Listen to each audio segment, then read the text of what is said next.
Buenas noches, queridos alumnos. ¿Qué tal? Buenas noches, doctor.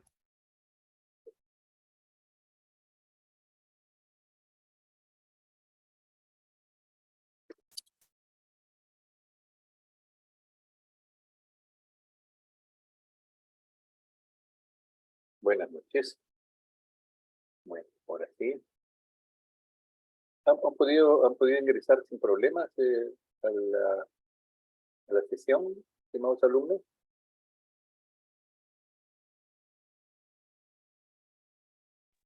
Yo sí, doctor. Ya. Perfecto.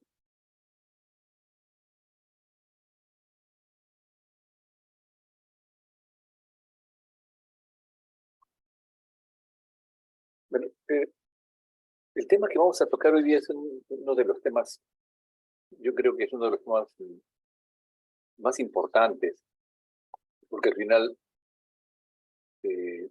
todo el esfuerzo que ustedes han hecho desde las primeras clases de entender el ABCD, el manejo de las fallas respiratorias, el manejo del paciente en shock, la presencia de arritmias, lo que está llamando Celeste. Dime, Celeste.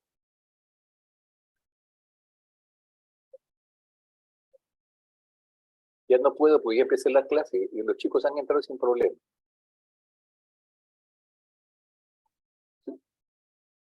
Estoy en el aula virtual, pero a ver, fíjate ahora, porque están entrando los chicos sin problema. Ya Celeste. ¿Cómo está la salud? ¿Mejor? Cuídate, por favor. Cuídense. Ya. Ok. Bien, parece que no podía entrar. Bien. Entonces, así como hemos podido desarrollar arritmias, infarto de miocardio, crisis hipertensiva, uno de los pasos más importantes es poder ustedes se entrenen en lo que es la reanimación cardiopulmonar básica, que ya lo están haciendo, conocer el monitor, qué cosa es un monitor, y poder realizar una reanimación cardiopulmonar avanzada con mucho más criterio en base a toda la información que ya tiene, ¿no? Cómo se maneja la arritmia, cómo se maneja el monitor, qué cosa es el manejo de la vía aérea, y eso es un concepto importante que se integran en lo que es de la reanimación cardiopulmonar básica y avanzada. Este término de básico y avanzado es una cuestión didáctica, porque usualmente cuando uno enfrenta a un paciente, las cosas se van presentando una tras otra y lo hace uno rápidamente, de tal manera que en pocos segundos uno pasó de lo básico a lo avanzado. Pero es cierto también que cuando ocurre un paro cardiorrespiratorio extrahospitalario, es donde uno tiene que mantener la calma y hacer lo que tiene que hacer, lo que están aprendiendo, el área segura, definir si el paciente está inconsciente, si no respira, si hay pulso o no, y luego llamar por ayuda e iniciar la masa. El día de hoy vamos a hacer una presentación donde vamos a hacer una revisión de este tema, que me parece siempre interesante, donde vamos a hablar un poco de la historia, vamos a hablar un poco de cómo han sido los resultados en los últimos años sobre este tema del paro cardiorrespiratorio y algunas cosas de avanzada, qué es lo que hay para el futuro, ¿no? A ver, vamos a ver dónde estoy.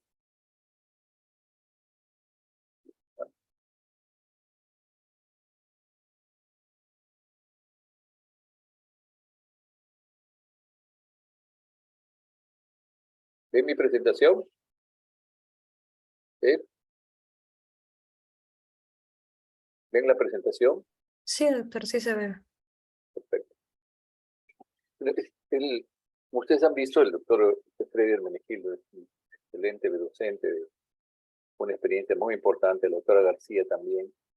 En conjunto hemos tratado de mostrarles a ustedes las cosas básicas, especialmente para que el estudiante del futuro interno que llegue de la Ricardo Palma a trabajar en el área intrahospitalaria ya presencial, tenga una idea más o menos clara de cómo enfrentar estas condiciones clínicas que hemos revisado. Y entre ellas el paro cardiorrespiratorio, ¿no? A ver. Vamos a hacer, los objetivos de esta presentación están relacionados a mirar algunas pinceladas de lo que ha sido el desarrollo de la reanimación cardiopulmonar en el tiempo. ¿Cuál es la incidencia del paro cardiorrespiratorio en el mundo de hoy? Inclusive analizando algunos aspectos de pandemia. ¿Qué cosa es la cadena de sobrevivencia, tanto en el RCP avanzado y lo que es el COVID? Y la diferencia entre un hospitalario y otro hospitalario, la organización que uno debe tener y qué enfoque debe tener cuando uno enfrenta un paro cardiorrespiratorio extrahospitalario o intrahospitalario. ¿Cuáles son las recomendaciones de los últimos años, de 2019, 2020, 2021, que son nuevas estrategias para mejorar la recuperación? Cuando uno busca un poco de historia, uno se da con la sorpresa de que ya en la Biblia se describe algo como esto. En Reyes, capítulo 28, ven ustedes, se habla de Eliseo, llegó a casa y el niño estaba muerto, y Dios se echó sobre el niño, su boca sobre su boca, su ojo sobre su ojo, y su mano sobre él. Y así sobre él el cuerpo del niño entró en calor y empezó a respirar, ¿no? Entonces hay eventos interesantes que ya se habla de la importancia de la muerte, del paro cardiorrespiratorio, que se podría salir adelante de alguna manera. Durante la historia, realmente se han recibido una serie de procedimientos que vamos a revisar ahora. Vean ustedes, en la época del Imperio Romano, métodos tan agresivos como provocar en el cuerpo inerte objetos calientes, quemantes sobre el abdomen, la flagelación con chicotes. Se pensaba que con estos procedimientos traumáticos podía el paciente recuperar su función cardíaca, su función respiratoria, y que en esa época todavía no se tenía claro siquiera cómo funcionaba el corazón, ni siquiera la circulación. En los años siguientes, indudablemente, se utilizaron procedimientos como colgar de los pies del paciente, hacerlo rotar sobre un cilindro, y la famosa RCP de Lincoln, que era levantar los brazos, estirarlos y estirar la pared del tórax y aperturara, pero en 1865 todavía no tenemos idea. Esa es una de las cosas más importantes que ocurrieron en 1874. Miren ustedes, Mort Chief, un cirujano cardiovascular, fue lo que ocurrió con el masaje cardíaco en sala de operación. En la cirugía cardíaca, se producía el paro cardíaco, se producía un masaje para tratar de simular el movimiento sincrónico del ciclo cardíaco, ¿no? Ya en 1918, la Primera y Segunda Guerra Mundial, también establecieron algunos hechos importantes en donde se utilizó este procedimiento y se utilizó también la desfibrilación interna, es decir, de una descarga eléctrica para el corazón que se había detenido, podía reactivar su ritmo cardíaco haciendo una descarga con paletas, probablemente con una descarga mucho menor. Por eso es que ustedes encuentran que los desfibriladores que tenemos ahí en el área de simulación, ese desfibrilador que tiene paletas, tiene valores de 5, 10, 15 joules de energía, y justamente para poder colocar las paletas directamente al corazón. En 1958 aparece un genio de la medicina intensiva, el doctor Peter Safar, y desarrollan la famosa respiración boca a boca en 1958. Y en 1960, como en Hogan, Guy Knickerbocker y Jamie Jewett, acerca de la compresión torácica para mantener la circulación artificial durante una parada cardíaca. Y a la respiración boca a boca, el masaje cardíaco. En 1960 empecé a hacer un procedimiento que se está siendo conocido en el mundo y empieza a aplicarse, probablemente primero en los países desarrollados y luego ya en los países como los nuestros. Safar, en 1962, o sea, más o menos unos 4 años después, definió el protocolo del ABC, esto de vía aérea, ventilación, circulación, de la Organización está desde 1962 y fue justamente Peter Safar el innovador de que había que verificar la vía aérea, la ventilación y la circulación, ¿no? Y vean ustedes ya el manejo de la vía aérea, la respiración boca a boca, un masaje, ventilación, era un procedimiento que se empezó a hacer en la década del 60. Indudablemente que, miren qué interesante, pero un vendedor de juguetes noruego creó un muñeco de plástico a pedido de Safar para que sirva de entrenamiento en la reanimación cardiopulmonar. Y eso fue un evento interesante porque empezó a capacitarse cada vez más gente en este procedimiento salvador de vida. Justamente este es Cohen con Judy Knickerbocker sobre la importancia de la compresión, ¿no? Don Peter Safar, la ABCD, ya falleció, pero fue un innovador en el mundo y fue interesante. Algunos hechos fíjense, ya empiezan a trabajarse en el mundo y en 1966 se hace la Academia Nacional de Ciencias de Estados Unidos genera la primera conferencia sobre reanimación cardiopulmonar cerebral, me llaman. El Consejo de Investigación Nacional, en 1973, una segunda conferencia, el 79, la tercera, siempre la Asociación Americana, la Academia Nacional de Ciencias, el Consejo de Investigación Nacional, y en el 83, o sea, más o menos 20 años después, aparece ya la Academia Americana de Pediatría para hablar también sobre este tema de reanimación cardiopulmonar en pacientes pediátricos.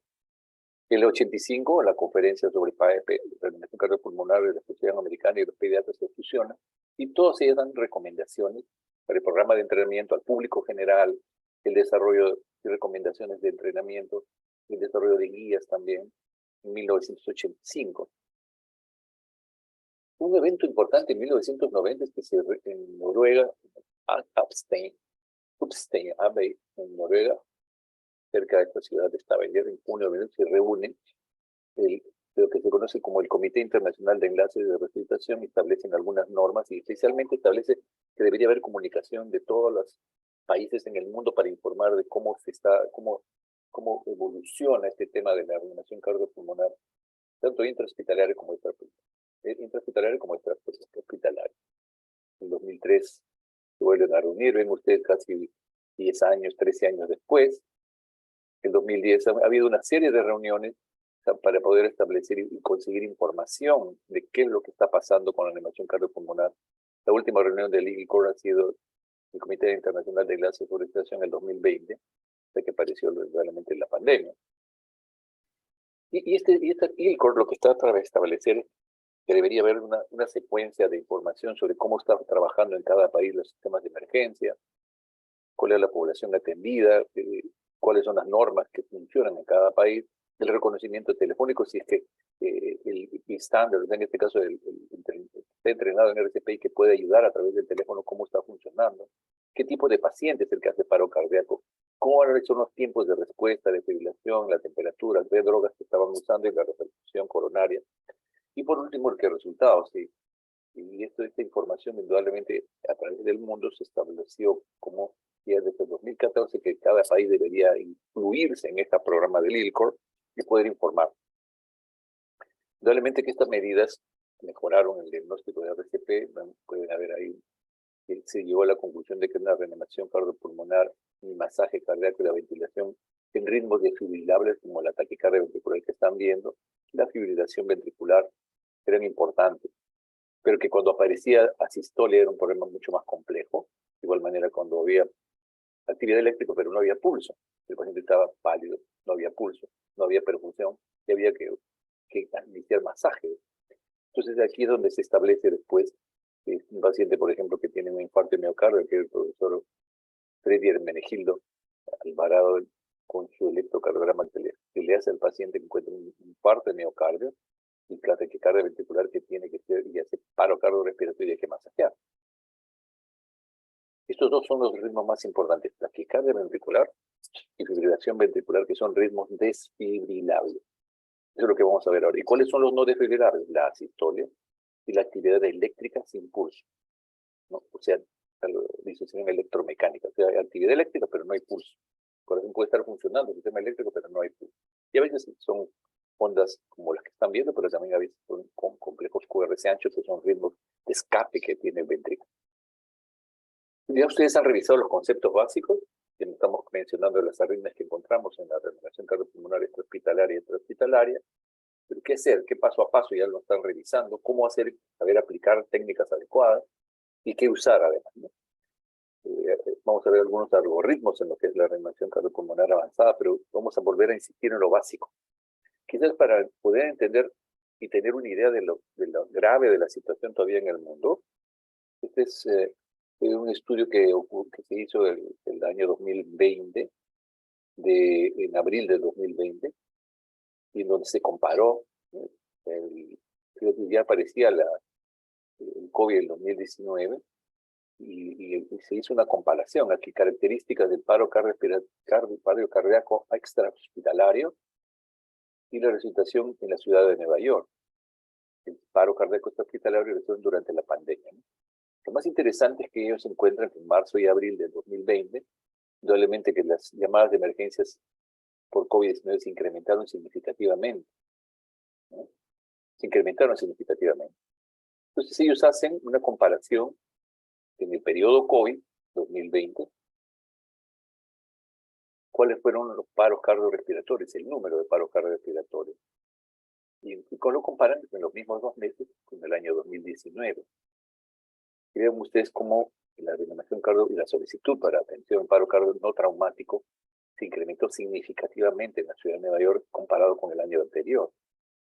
Entonces, muchos de los pacientes que hicieron COVID desarrollaron paro cardiorrespiratorio, porque tenían un compromiso severo, porque afecta la función cardíaca, pero uno de los problemas más importantes que ocurrió en el mundo, como ustedes saben, fue que los sistemas de salud colapsaron por la cantidad de pacientes, no había camas UCI, no había camas hospitalarias, no había oxígeno en algunos países como el que ocurrió con nosotros, ¿no? Pero es interesante esto que entonces el número de paros cardíacos se incrementó.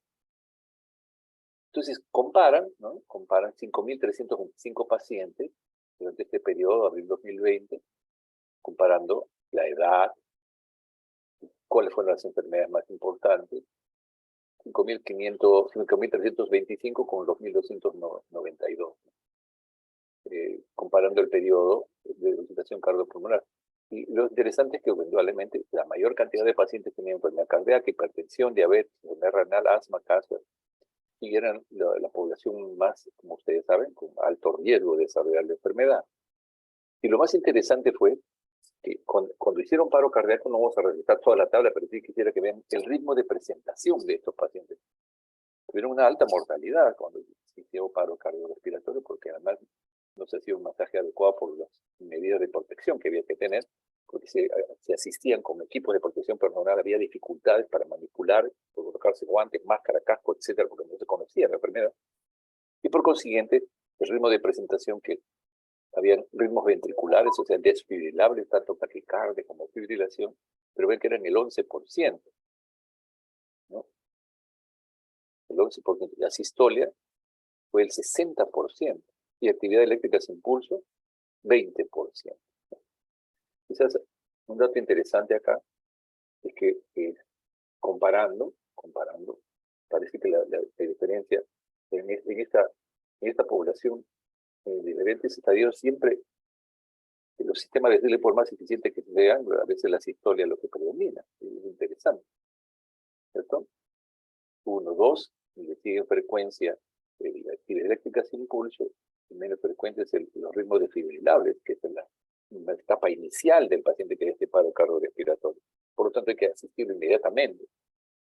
Y era una preocupación en el mundo porque la mortalidad no había mejorado en los últimos años, desde la época del profesor Peter Safar, que no había mejorado mucho. Y como vamos a ver ahora, en algunos estudios, que pocos estudios hay como este, de incidencia global del paro cardiorrespiratorio extrahospitalario y las tasas de sobrevida, una revisión de 67 estudios prospectivos.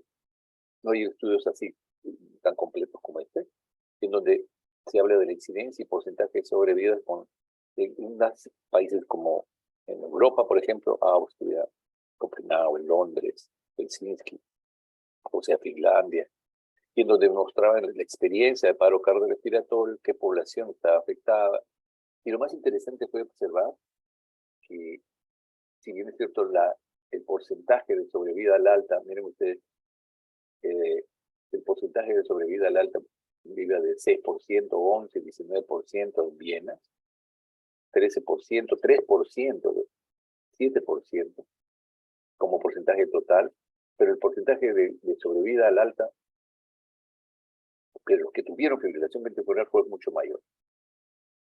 Era importante poder detectar más precozmente, porque el mayor porcentaje tenía o asistolia, ¿cierto? O actividad eléctrica sin pulso. Entonces, la idea es que, miren ustedes que pocos estudios tienen esta sobrevida, ¿no?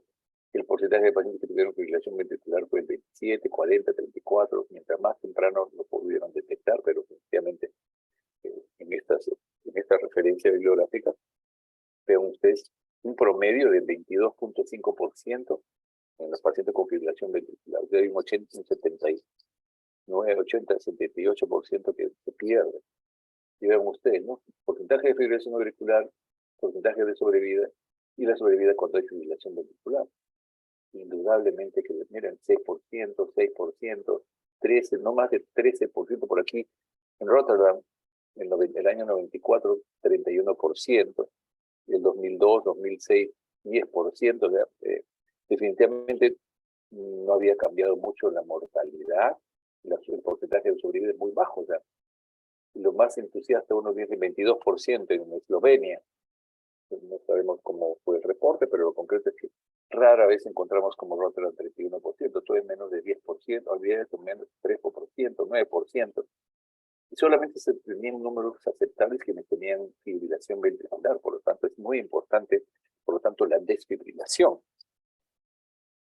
Toronto, Canadá, ven ustedes, un promedio de Toronto, todo Montreal, provincias de Canadá, Arizona, Dallas, Detroit de Estados Unidos, Houston.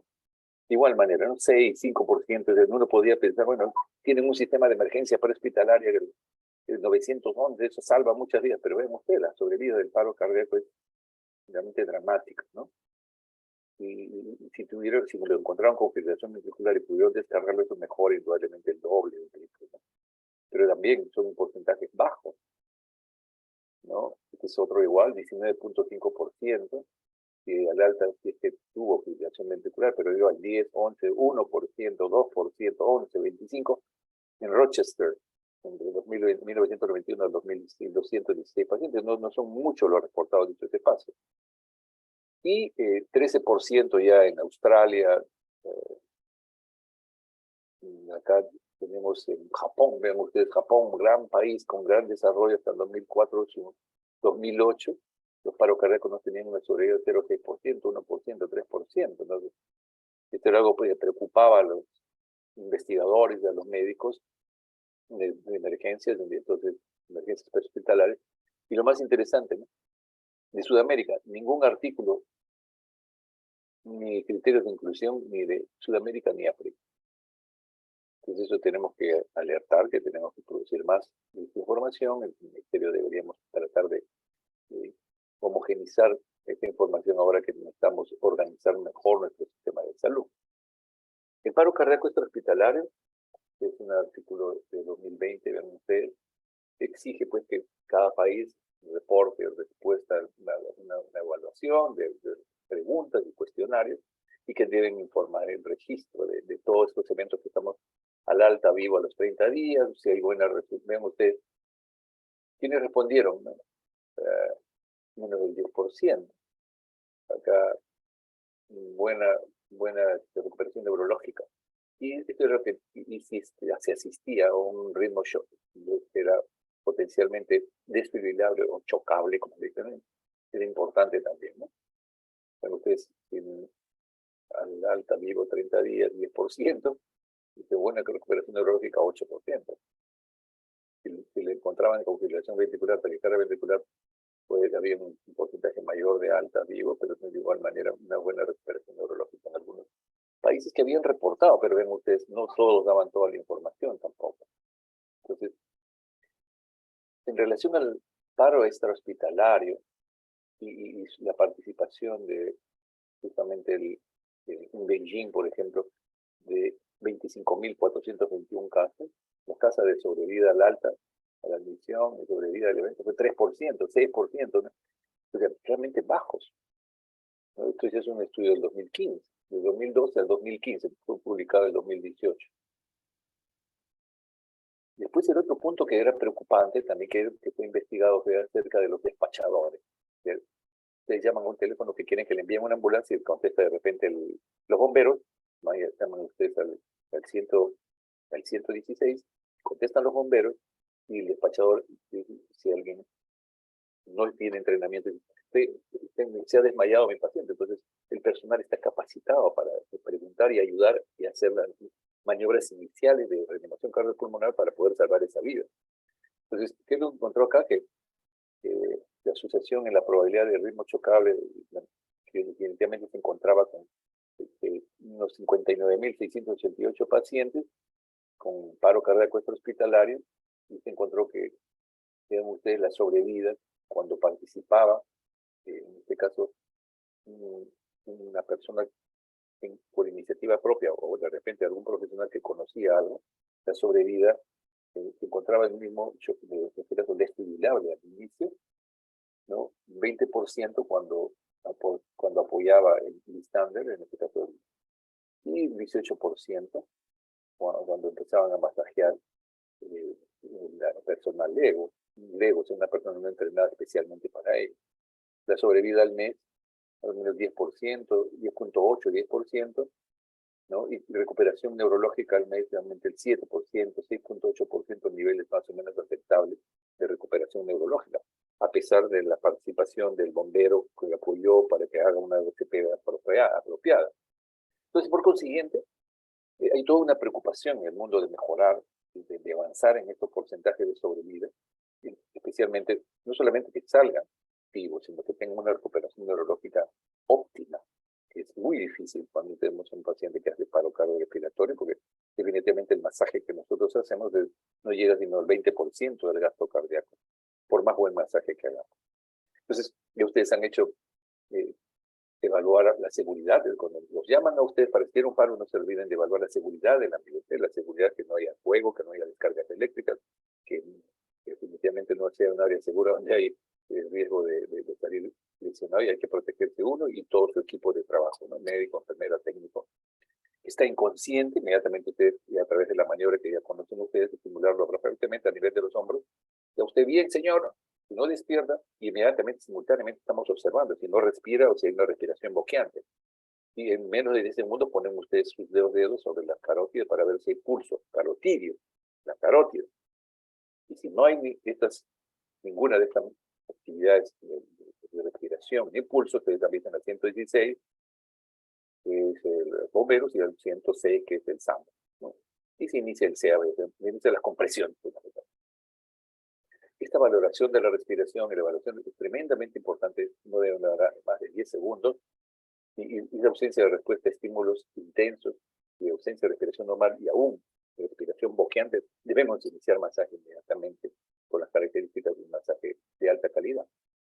Entonces ustedes llaman, pueden ustedes llamar, pero se recomienda que digan, se llama el 116 para que haya un paro cardíaco que necesitamos un desfibrilador. Si están ustedes en un centro donde ponen un desfibrilador automático externo, podrían pedirlo y que el personal médico que trabaje en esa institución, ahora en los grandes centros comerciales, puede haber, hay que hacer una averiguación realmente cuántos de ellos tienen un desfibrilador automático externo y cuánto personal capacitado. ¿No? Este dato no lo tenemos todavía. Y el adulto se inicia un masaje cardíaco y trae el DEA lo antes posible, ¿no? El mensaje debe ser claro a la persona. Llame usted al 116 y diga que me traigan, que esté un paro cardíaco, necesitamos que vengan a apoyarnos con un desfibrilador automático externo, con un DEA. Indudablemente que este 116, una vez que nosotros demostramos que no hay respuesta, que no respira y que no hay pulso, ¿no? Se llama estos números y indudablemente la clave es una desfibrilación temprana, ¿no? Nosotros quisiéramos y que luego de desfibrilación, de masaje y desfibrilación, el paciente pueda tener todo el apoyo del sistema de salud y podríamos, a ver, ojalá, creo que no lo vamos a poder ver porque el pasado tuvo más problemas con el video. Y siempre es importante llamar y dejar en altavoz el celular para poder escuchar lo que nos dicen y la persona alega que necesita apoyo puede escuchar las indicaciones que le están dando.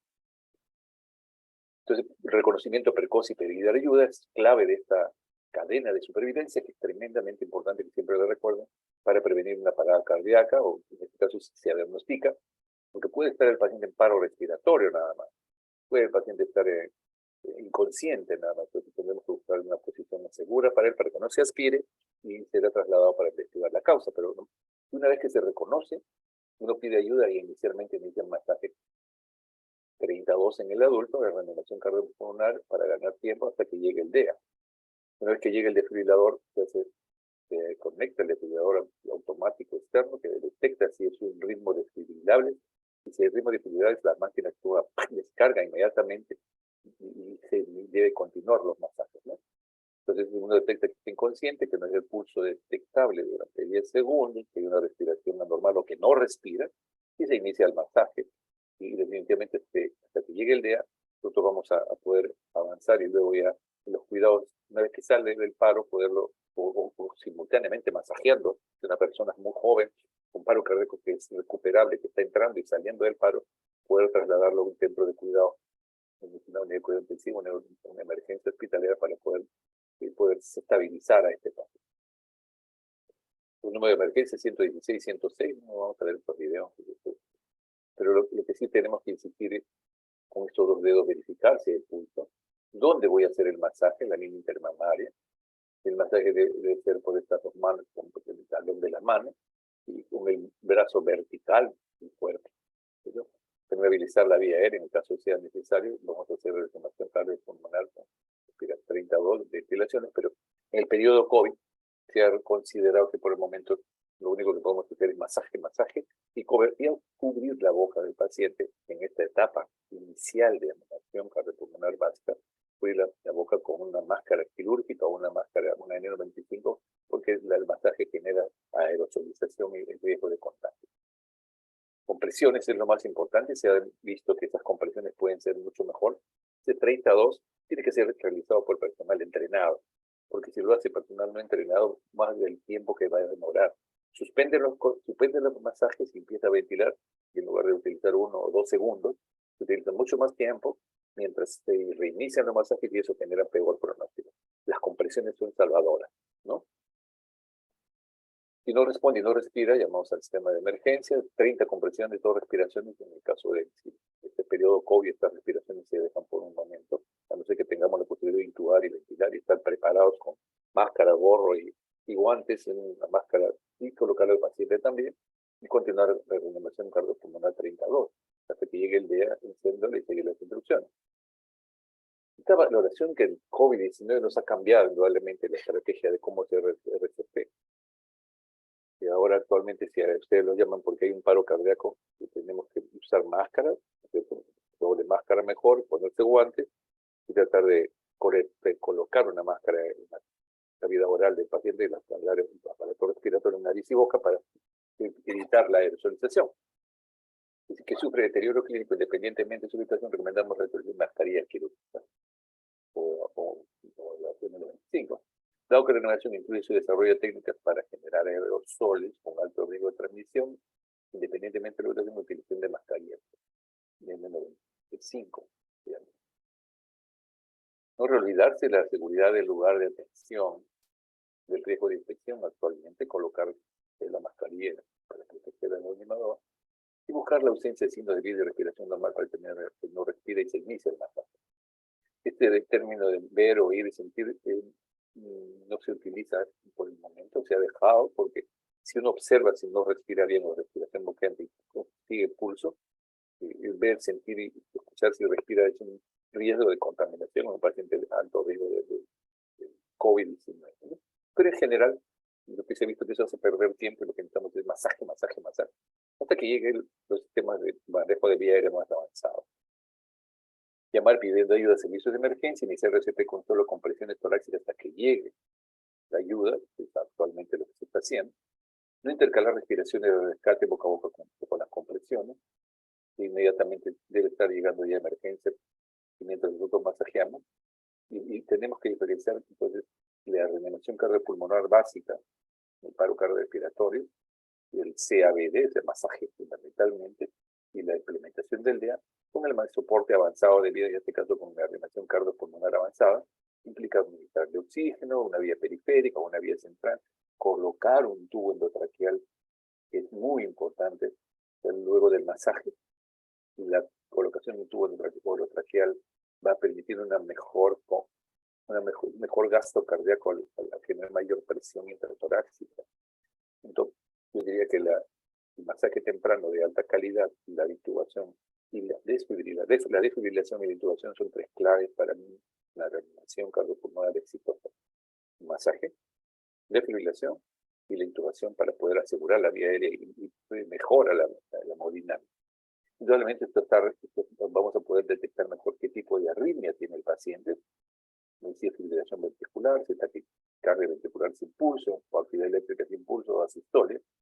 Y dependiendo vamos a aplicar el soporte básico, avanzado, el paciente politraumatizado, el soporte avanzado de trauma, Advanced Trauma Life Support, y el pediátrico con soporte avanzado de vida en el paciente pediátrico.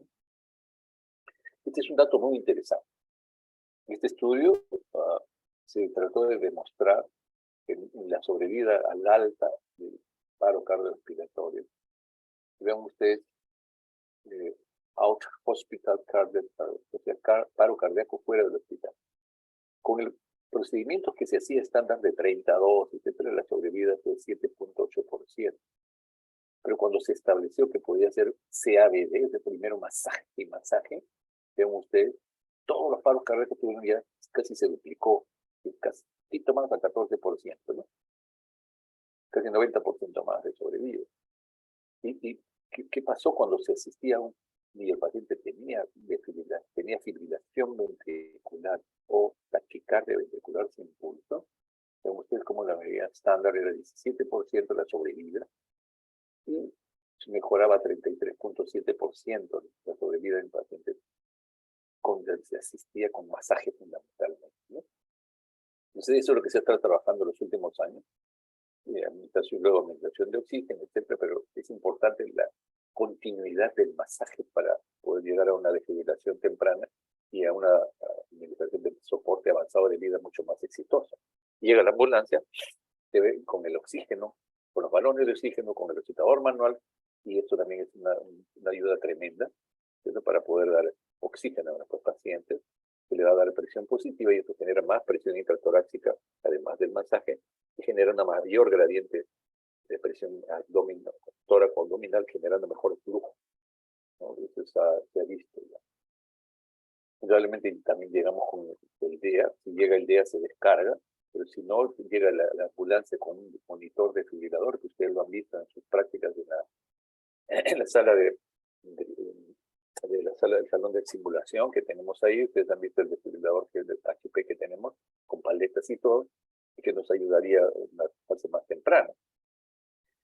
Entonces, estas son las paletas que a este corazón que está desfalleciente le va a venir una descarga eléctrica que va a ponerlo en una actividad eléctrica de fibrilación ventricular o taquicardia ventricular, una taquicardia, en este caso ritmo sinusal o de la unión, pero con ritmo que va a generar una mejor gasto cardíaco para el cerebro, para el riñón, para cada uno de los órganos, especialmente el cerebro, que es el pronóstico del paciente.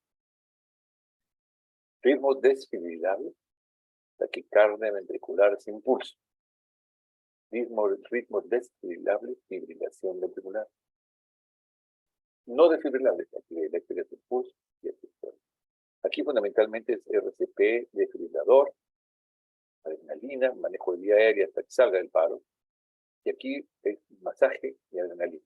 Masaje, como no es desfibrilable, masaje, adrenalina, y lo más importante, buscar la causa de esa sistolia y esa actividad eléctrica sin pulso, que justamente está para eso las 5H y las 5T. ¿No? Cuando uno inicia la reanimación cardiopulmonar ya con el equipo de emergencia que ha llegado, podemos administrar oxígeno a través de la resucitación, a través del resucitador manual como el de AMBU, se conecta al monitor desfibrilador y ahí sabemos si es desfibrilable o no desfibrilable. Si es desfibrilable, taquicardia ventricular o fibrilación, como ustedes pueden ver, cargamos el aparato y hacemos una primera descarga, ¿no? De 150 o 200 joules, y se descarga e inmediatamente se continúa la reanimación por 2 minutos. Se consigue un acceso intravenoso para poder administrar drogas endovenosas, y ese es un primer paso. Encuentro un ritmo desfibrilable, detecto cuál es, cargo mi desfibrilador, voy a disparar, y se retiran todos, dejan de hacer masaje, descargo y continúo el RCP por 2 minutos. Se hace la descarga y se continúa el masaje. Luego de 2 minutos, nuevamente verifico qué ritmo tiene. Puede haber salido del paro o no, pero si no sale, el ritmo es desfibrilable. Y sí, otra descarga más, RCP por 2 minutos adicionales. Y si no es desfibrilable, vamos a ver acá que la reanimación cardiopulmonar por 2 minutos, acceso endovenoso y adrenalina cada 3 a 5 minutos. En el ritmo, en la sistolia de la actividad eléctrica sin pulso, nosotros vamos a continuar el masaje, buscamos acceso endovenoso, le ponemos adrenalina cada 3 a 5 minutos una ampolla y considerar la posibilidad de un dispositivo avanzado para vía aérea que vamos a poder entubar. Entonces acá descargamos y ya en esta vez empezamos a administrar, luego de la segunda descarga empezamos a administrarle cada 3 a 5 minutos adrenalina. ¿Ritmo desfibrable? No. Regresamos a ritmo desfibrable, sí. Entonces, sigue el taquicardia, poner el número de descargas que sean necesarias. Tenemos que optimizar el manejo de la vía aérea. Probablemente colocar un tubo endotraqueal y asegura una vía aérea va a impedir que se aspire, va a impedir una mejor llegada de oxígeno a los pulmones. Y definitivamente importante que si el ritmo es no desfibrilable, solamente vamos a hacer masajes, adrenalina, masajes, y si no existe un ritmo de circulación espontánea, nuevamente regresar, ¿no? Sea uno o dos, otro. Pero vean ustedes que luego de la administración de adrenalina, luego de la administración de adrenalina en 2 minutos de RCP, aparece también la amiodarona y la lidocaína como opciones terapéuticas para controlar esta fibrilación ventricular o taquicardia ventricular, ¿no? Descargamos y el objetivo de esto es hacer una reanimación cardiopulmonar de alta calidad. ¿Y esto qué significa? Comprimir fuerte al menos 5 centímetros y rápido, como ustedes saben, entre 100 a 120, no menos de 100 ni más de 120.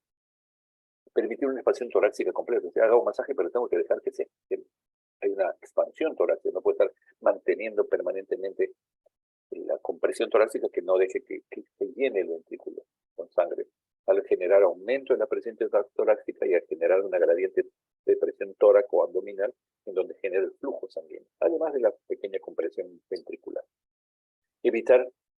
Reducir al mínimo las interrupciones. Una de ellas se ha decidido hacer fundamentalmente masajes y solamente vamos a hacer 30 masajes, 2 ventilaciones en el caso de que tengamos una vía aérea apropiada, con el respirador manual y que sepamos y no nos expongamos a un paciente con COVID-19. Y lo más importante es que haya 2 personas o más que estén entrenadas en manejo del mayor. Pero si es una persona que no está bien entrenada, que no conoce más que el masaje, solamente masaje puede salvar la vida. Evitar la ventilación excesiva. Muchas veces cuando están haciendo masaje y el personal no entrenado, el médico está masajeando 100 por minuto y el que está observando de forma automática también hace una hiperventila al paciente. Y eso se ha visto que la hiperventilación genera alcalosis respiratoria y la alcalosis genera disminución de la presión cerebral y a la curva de saturación de hemoglobina hacia la derecha y el oxígeno se fija muy intensamente, la hemoglobina no lo libera. Y la alcalosis también genera arritmias, hipocalemia. Entonces, por el consiguiente, la ventilación excesiva, y por eso se habla de 30 ventilaciones, 2 respiraciones. Y si hago 100 impresiones por minuto, más o menos 6 a 10 máximo, ¿no es cierto? Respiraciones por minuto. Cambiar el compresor cada 2 minutos, que si no se fatiga y no hay buena compresión, y si no se dispone para colocar un tubo endotraqueal, o por lo menos un resucitador manual, las compresiones siempre serán 30 a 2. Se podrá hacer mediciones de CO2, la cambiografía cuantitativa de CO2 a través del tubo endotraqueal. Y indudablemente, en la medida que aparezca el CO2, a través, si puedo medirlo, no siempre se dispone de este aparato, el CO2 expirado me va a hablar de que hay una buena perfusión pulmonar cuando yo masajeo. Si la presión al final presión expiratoria al final de la entidad, al final del volumen tidal, el CO2 es menos de 10, intentar mejorar la calidad de porque implica que si no está saliendo CO2, quiere decir que está quedando, que no está ventilando, sino está perfundiendo, si bien ese pulmón y necesita mejor presión. Usualmente, ya cuando ingresan a cuidado intensivo, le ponemos una presión intraarterial, una catéter, y es importante que cuando hemos hecho masaje cardíaco en pacientes con líneas arteriales, tenemos un masaje buenazo, dije, que haga 120, 130, 140, 100 compresiones, 120, pero cuando ustedes revisan la diastólica, la diastólica está en 20, 25, y cuando calcula la presión media, realmente 120 más 40, 160, entre 3, ¿cierto? Importante que no llegue a 50 de medio. Entonces, valores muy bajos que pueden generar lesión a nivel del sistema nervioso. Energía de descarga. La recomendación del fabricante de 120 a 200 joules, usar el máximo disponible, ¿no? Cuando usamos es una desfibrilación, es importante. La mayor parte ahora es difácil, pero es importante que lo sepan. El tratamiento farmacológico ya hemos visto que luego de la primera descarga se masajea unos 2 minutos, se vuelve se vuelve a verificar, se vuelve a descargar y la siguiente ya colocamos adrenalina. Y la adrenalina es 1 miligramo cada 3 o 5 minutos. O en la segunda, después de la tercera dosis, o si no tengo adrenalina, podré usar amiodarona, primero gol, pero evidentemente la adrenalina tiene un mecanismo diferente. Y luego ya puedo administrar, después de la adrenalina, amiodarona para controlar la arritmia. Tienen ampollas de 150 miligramos de un bolo de 300, y la segunda dosis 150. La lidocaína también, 1 o 1.5 miligramos por kilo, y la segunda dosis la mitad. Es importante, masaje continuo, un buen masaje, una buena descarga a la adrenalina, 1 miligramo cada 3 a 5 minutos, si no hay respuesta, amiodarona, y la intubación endotraqueal, o si no, un dispositivo supraglótico que ya lo conocen ustedes para mejorar la ventilación del paciente. Una vez colocado el dispositivo avanzado de vía aérea, administrar una ventilación cada 6 segundos, no más de 10, para evitar la alcalosis respiratoria que es deleteria para el cerebro y para el éxito de la alimentación, ¿no? Entonces hemos visto que se administra adrenalina cada 3 a 5 minutos, y tanto en la desfibrilable como en la no desfibrilable, pero mientras que acá se agrega la descarga cada 2 minutos, luego del RCP se verifica, cargo mi máquina, sigo masajeando adrenalina, masaje y luego amiodarona, y fundamentalmente la adrenalina es la que me va a ayudar a tratar. Y lo más importante es que voy a tener que buscar cuáles son las causas de ese paro. Usualmente, el paciente puede ser una enfermedad coronaria la que genera el paro cardíaco, dolor torácico, que lo vio alguien que se cogió el pecho y cayó, ¿no? Pueden ser arritmias cardíacas también, pero cuando uno encuentra sistolia o actividad eléctrica sin pulso, uno tiene que buscar si hay no sangrado del paciente, una hemorragia digestiva masiva puede llevar a una hipovolemia y un paro, y eso genera sistolia. Una hipoxia severa también, muchos de los paros cardíacos del COVID, por eso es que también se han encontrado en asistolia, ¿cierto? Esta experiencia del grupo de Nueva York, que encontró que el 60% todavía estaba en asistolia, probablemente porque el mecanismo del paro puede haber sido hipoxia severa por el COVID-19 y el virus meridado y el estrés respiratorio que generaba esta enfermedad. También puede haber una acidosis metabólica muy severa previa por falla renal o por un cuadro séptico metabólico. Es la hiperpotasemia o la hipocalemia también. La hipopotasemia o la hiperpotasemia puede ser causa del paro, y si es hiperpotasemia es un gluconato de calcio, ¿no es cierto? Si es hipocalemia habrá que hacerle retos de potasio y administrar potasio para mejorar eso. La hipotermia igual, genera un trastorno de coagulación, genera acidosis metabólica. En el caso de las H. En el caso de las T, el neumotórax, asistolia también, o actividad eléctrica sin pulso, el taponamiento cardíaco. Definitivamente eso nos podría ayudar a una ecocardiografía, pero si no escuchar que el paciente sale del paro, y no escuchar bien los ruidos cardíacos nos obliga a hacer una eco para descartar que no hay un taponamiento. Las toxinas también, drogas como cocaína, por ejemplo, ¿no? Arritmias y paro, pero embolia pulmonar o enfermedad coronaria. Y este tema de la embolia pulmonar y enfermedad coronaria han llevado a que muchos pacientes con procedimientos más avanzados pueden ser llevados a centros, laboratorios de cateterismo y poder sacar al paciente una vez que salió del paro, hacer el tratamiento de angioplastía y en el caso de la embolia pulmonar o el ECMO, ¿no? Por lo tanto, iniciamos la RCP, administramos oxígeno en la RCP avanzada, conectamos el monitor desfibrilador y qué ritmo tiene y estamos trabajando cada 2 minutos masaje y desfibrilación con adrenalina, con amiodarona o lidocaína, y en el caso de actividad eléctrica sin pulso, fundamentalmente masaje, adrenalina y búsqueda de la causa, ¿no?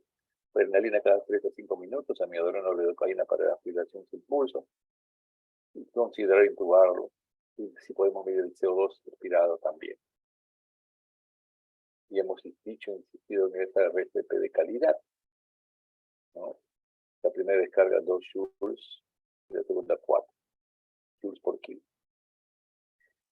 Estas son las drogas, ¿no? La adrenalina, tiene 1 miligramo por mililitro, 1 en 1000, la lidocaína, y la amiodarona, ¿no? Voy a decir 150 miligramos, 3 mililitros. La adrenalina, solamente una ampolla del paciente, 0.1 miligramos por kilo, o 0.1 mililitros por kilo. Se repite cada 3 o 5 minutos, no olvidar. La amiodarona para controlar la arritmia, 5 miligramos, pero solamente se pone un bolo de 300 miligramos. Se puede repetir hasta 2 veces. especialmente si es fibrilación no tan grave de la circunstancia refractaria, o la lidocaína. O lidocaína. Amiodarona o lidocaína.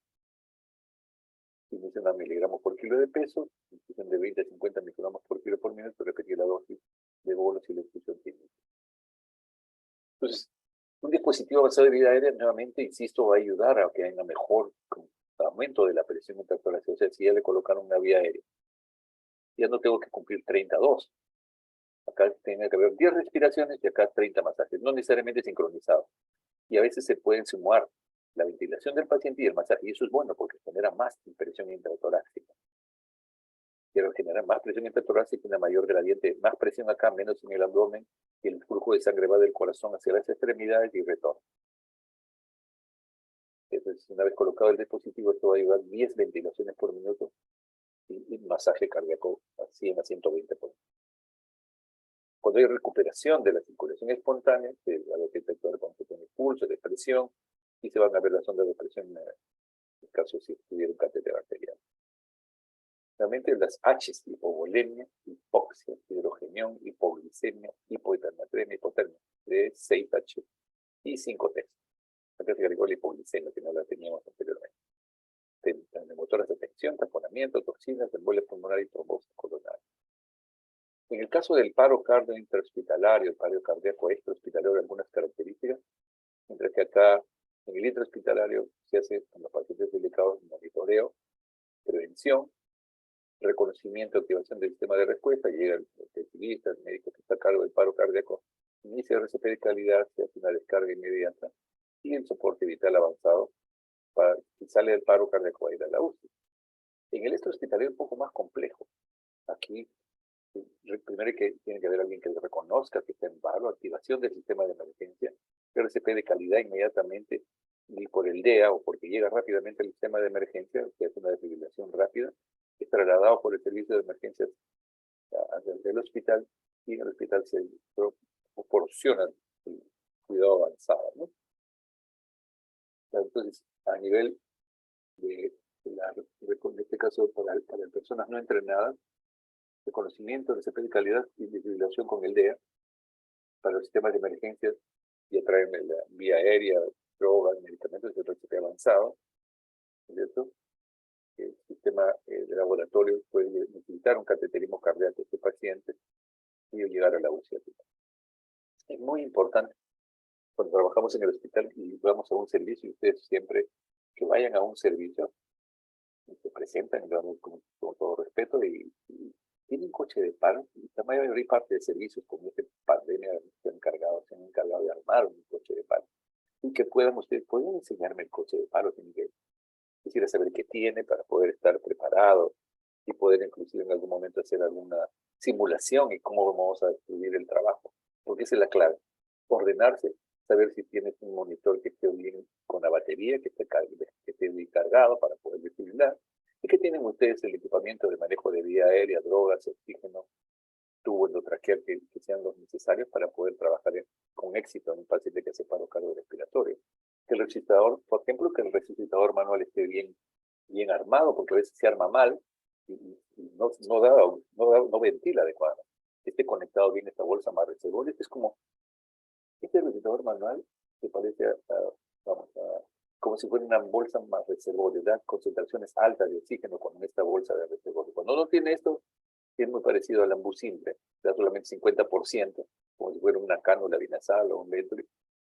Pero claro, le damos ventilación a presión positiva, que un paciente que no respira no puede usar cánulas. Estamos dando oxígeno, pero esta bolsa asegura un 100% de oxígeno para el paciente.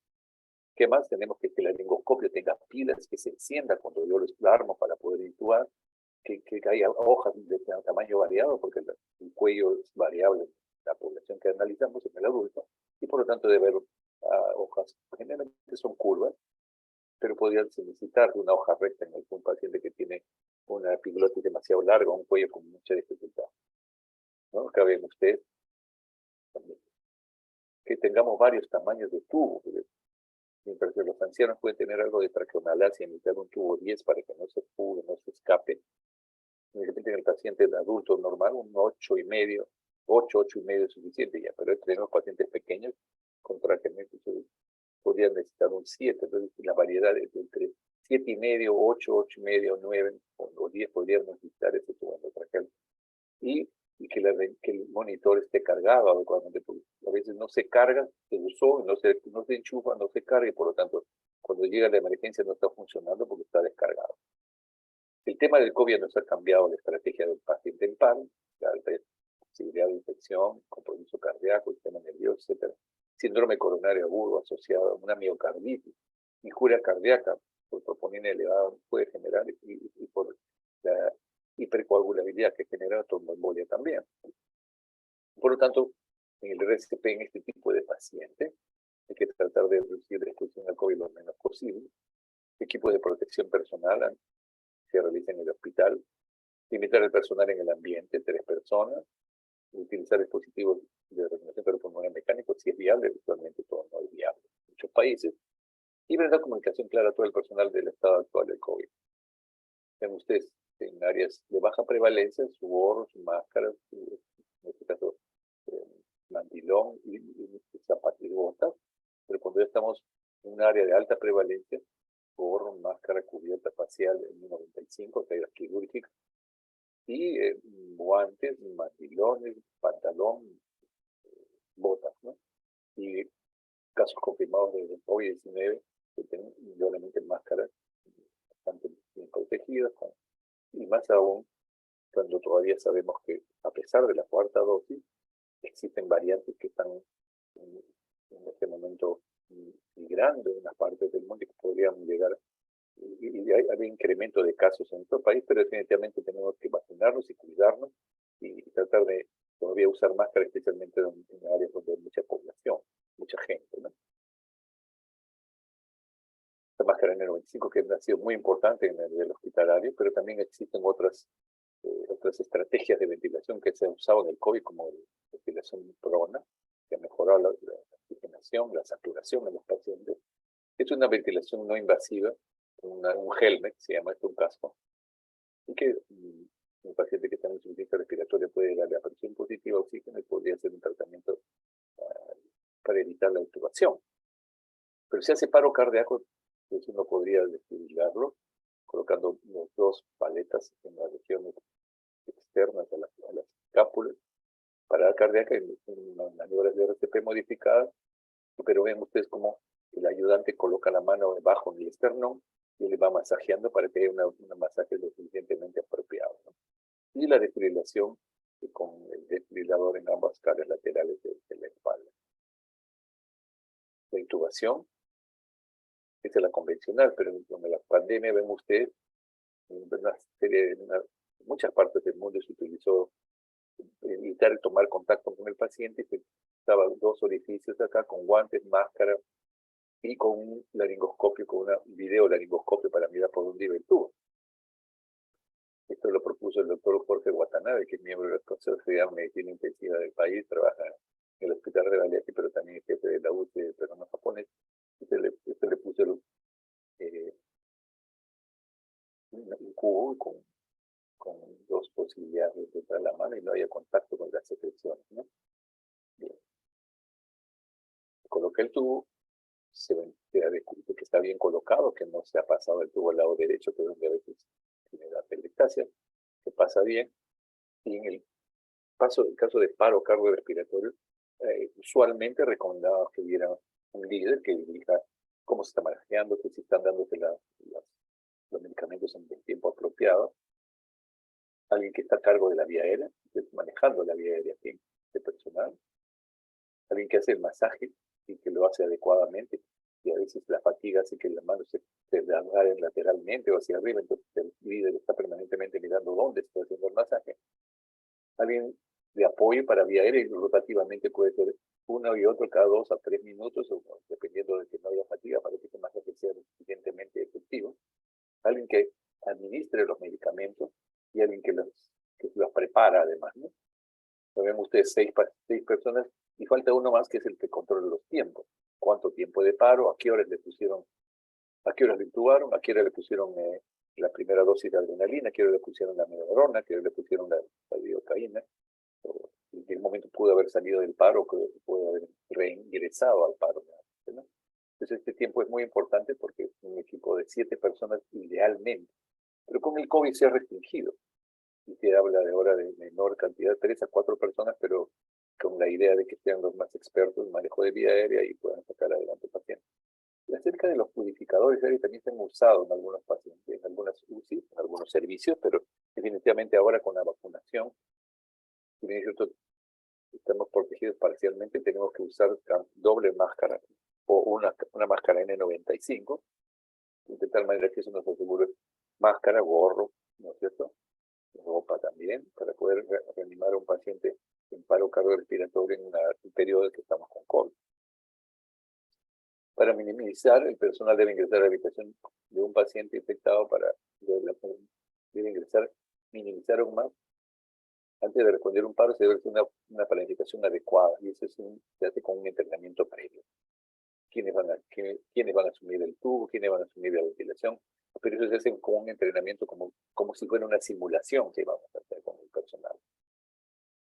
¿No? Asignar roles, que es importante para evitar la contaminación. Miembros del equipo alguien fuera de la habitación, el responsable de entrenar a todos, poner literales de PPF, tipo de protección personal. El apoyo para mantener un registro de personal que entra, especialmente cuando estamos en la etapa aguda. Esperemos que no haya una quinta ola, pero Dios quiera que no se nos llegue. Y las funciones del líder es el que va a ser el responsable de que esto funcione con la maquinaria, ¿no? El médico supervisa el paro, un médico que se centra en los procedimientos, una enfermera dedicada a administrar medicamentos y una segunda dedicada a la documentación. Una tercera dedicada a RCP, que es el dispositivo mecánico. O sea, máximo 5, un médico, 2 médicos, y probablemente 3 enfermeras, ¿no? 5 personas. Debe estar formado por un total de 4 miembros mínimo. Y se dispone de un dispositivo de compresión mecánica, pero si no, va a tener que ser una persona para evitar la fatiga y que no haya un masaje de baja calidad. Entonces, más filtros tremendos se han estado usando en algún momento cuando en la etapa inicial del COVID, y definitivamente generaron un filtro apropiado para asegurar una no contaminación. Pero hay que desfibrilarlo lo antes posible. Y una excusa importante que no hemos tocado es ¿cuánto tiempo podemos seguir masajeando? ¿Cuánto tiempo podemos seguir masajeando? En el hospital, o si no llega al DEA por algún motivo. Y se han hecho estudios, ¿no? En 2016 se publica esto. ¿Cuál debe ser la duración apropiada de los intentos? ¿No? La revista Medicina Intensiva Española. Ya se realizan una serie de estudios retrospectivos y prospectivos, en donde el ritmo, dependiendo del ritmo inicial, acá por ejemplo 40 minutos, acá 30 minutos, acá más de 25 minutos.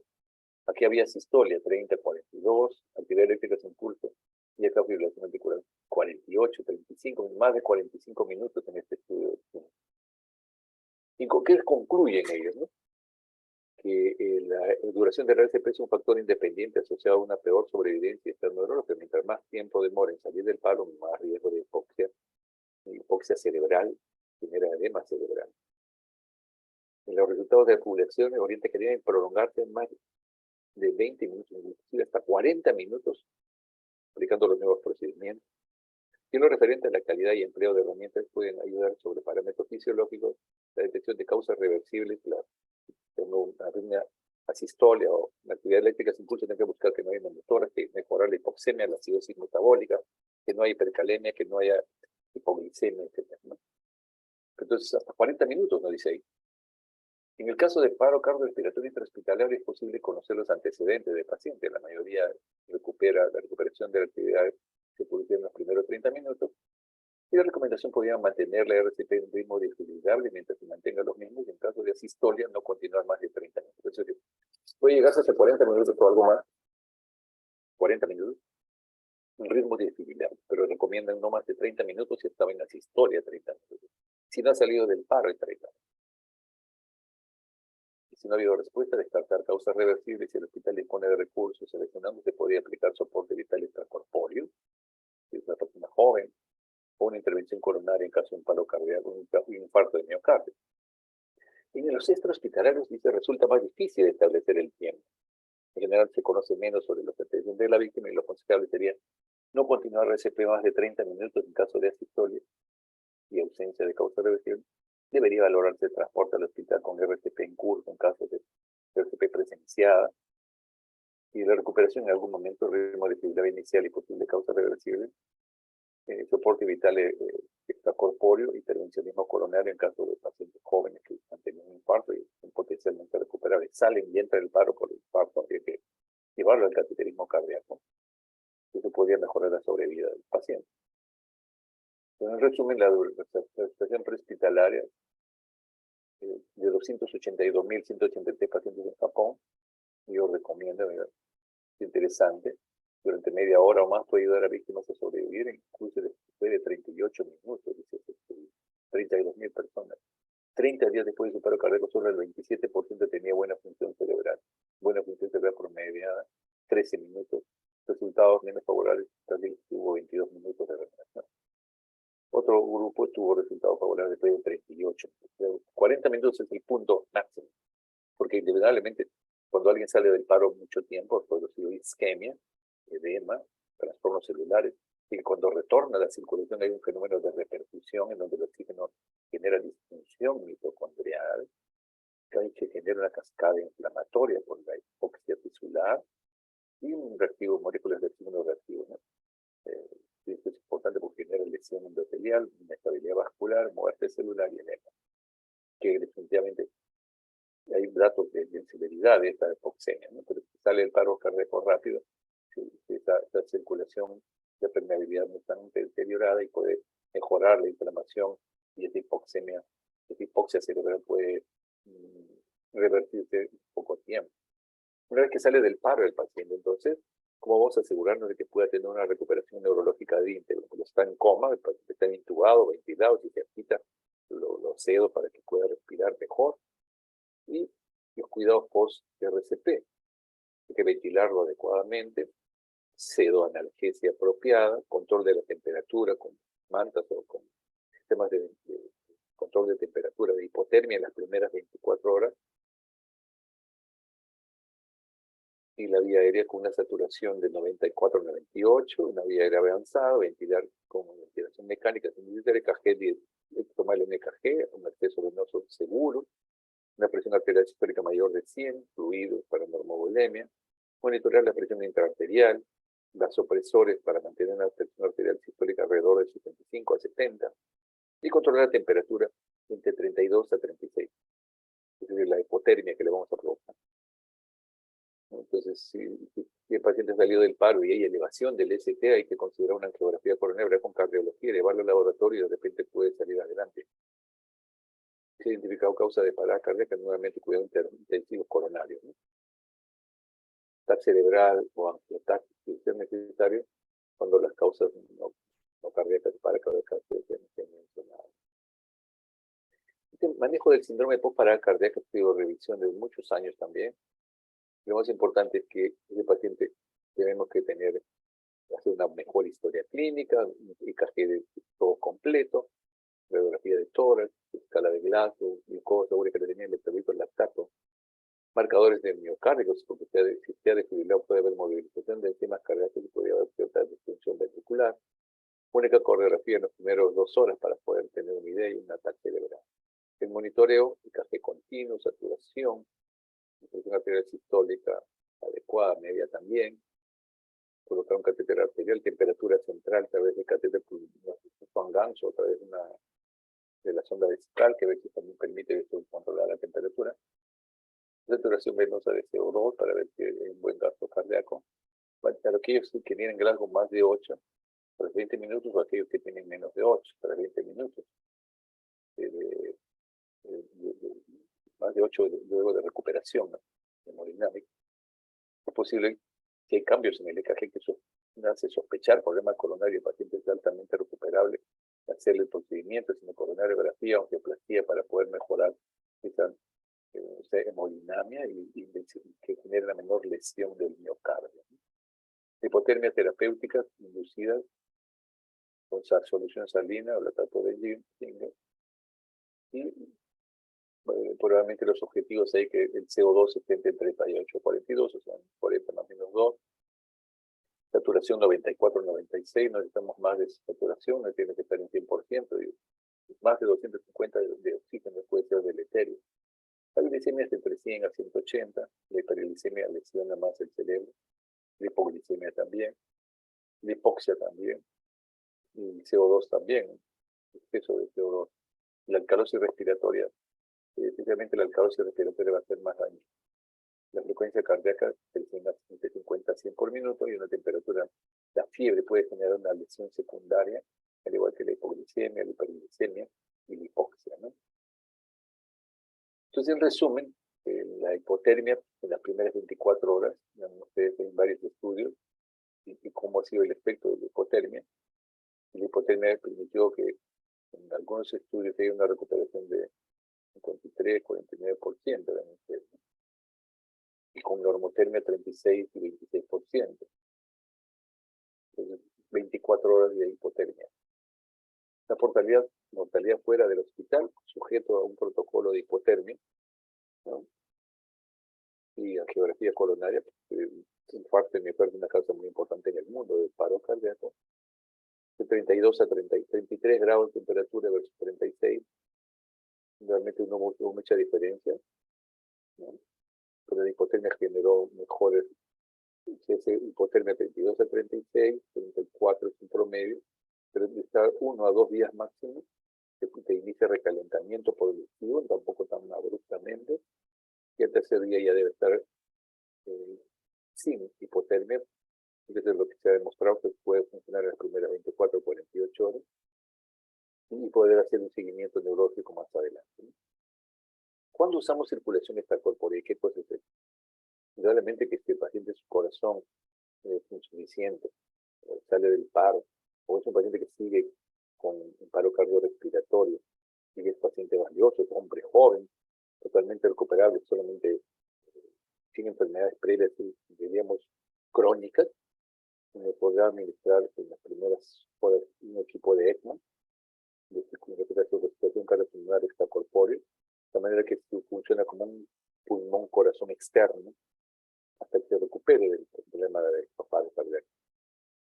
Ahí, realmente que el ECMO, hay una sociedad de circulación extracorpórea que genera normas en el mundo, donde más es en Estados Unidos, Canadá y Europa, el resto de países cada vez más, ¿no? Entonces, eso de proteger el cerebro es la clave. Y si hacemos circulación extracorpórea, aseguramos de que haya oxígeno adecuado para los diversos tejidos, especialmente el cerebro, ¿no? El SLS, el ELSO, el ELSO, que es el Extracorporeal Life Support Organization. El ELSO es el organismo internacional que regula las normas, que ven ustedes, sobre vida, circulación extracorpórea en pacientes neonatales, pediátricos y adultos, con paro cardiorrespiratorio. De 3.485 sobrevivieron 1.382, que es el 39%, ¿no? Y la sobrevida del 28%, ¿no? En general, un paro cardiorrespiratorio. Entonces, por ello, a la luz de los nuevos resultados y la guía, parece que el ECMO puede ser considerado como terapia de rescate cuando las medidas de renovación no han sido satisfactorias, o cuando la instalación de soporte extracorpóreo permitiría recientes lesiones como una epilepsia coronaria o una embolectomía pulmonar, que no puede realizarse sobre una reanimación convencional. Se le coloca un catéter venoarterial, ¿no? Para que funcione, obviamente, cuando falla cardíaca, hay que poner un catéter venoarterial. Esa sangre venosa se oxigena a través de una bomba, saca el CO2, se oxigena y se regresa a través de las femorales.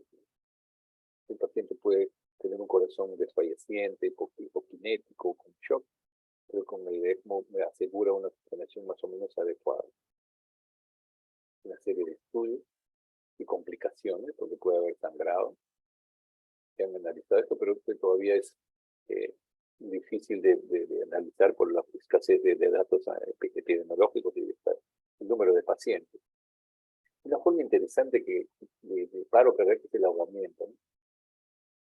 Y cuando el paciente se ahoga, hay que sacarlo del agua y en una superficie segura, fuera del agua, y iniciar el RCP. No sé si ustedes vieron el video de la chica, una joven nadadora que presentó paro cardíaco durante la demostración del campeonato mundial de natación y que su entrenadora la salvó, la sacó rápidamente y realmente.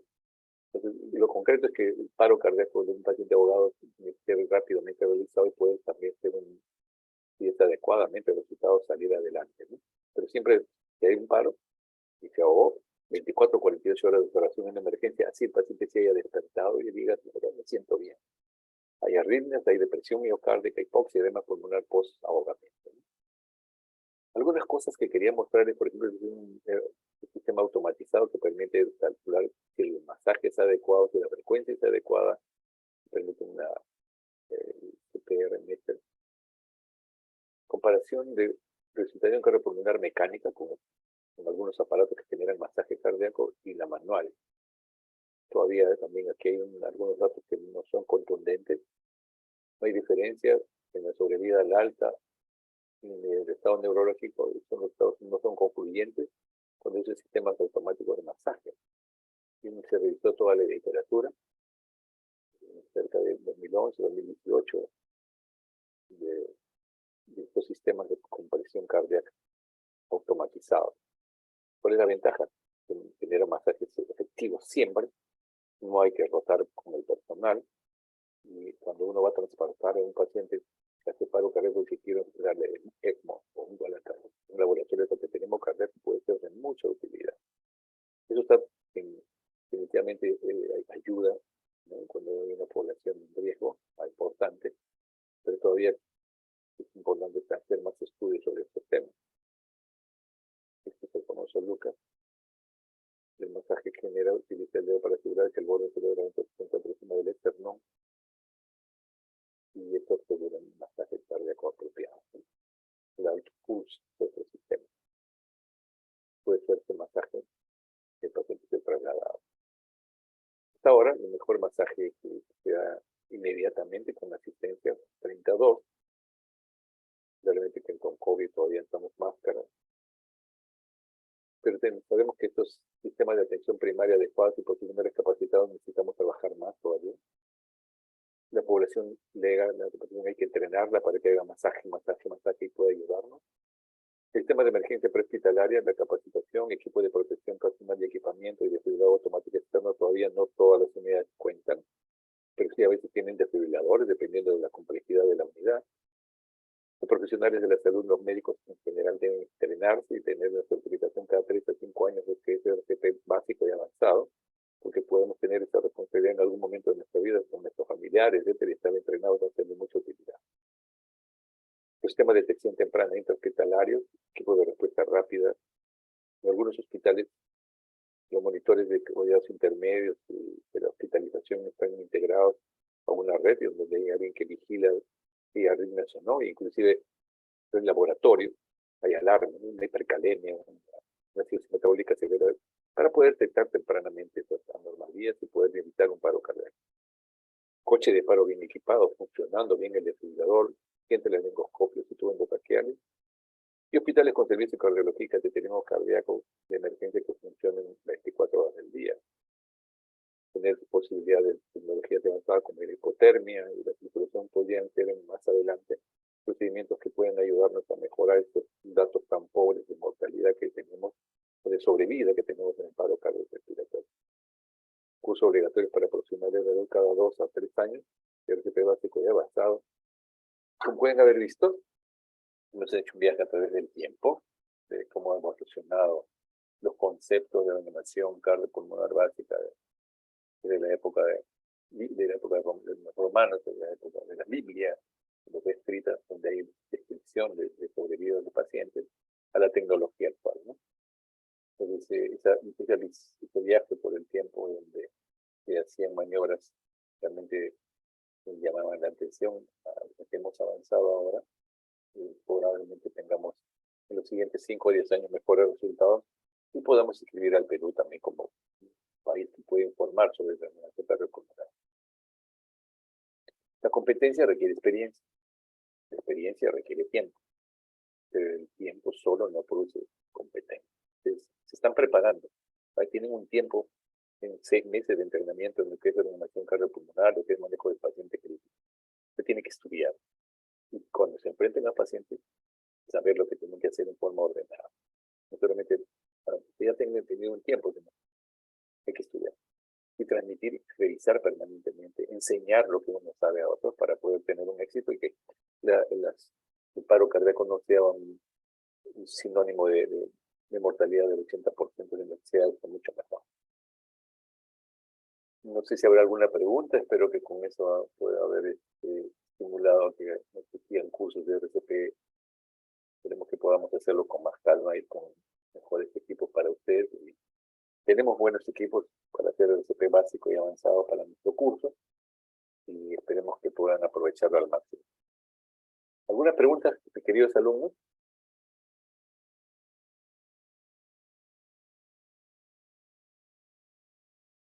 ¿Alguna pregunta, por favor? 27 alumnos nomás. ¿Qué pasa? ¿Por qué los chicos no van a las teorías? ¿Qué pasa con los jóvenes? Están viendo el partido seguramente. ¿Ah? ¿Todo claro? Félix Augusto Castro Marroquín. A ver, ¿quién más está por acá? A ver, alguno de mis estilos. Claro, también el celeste regalado. Celestita. ¿Quién más?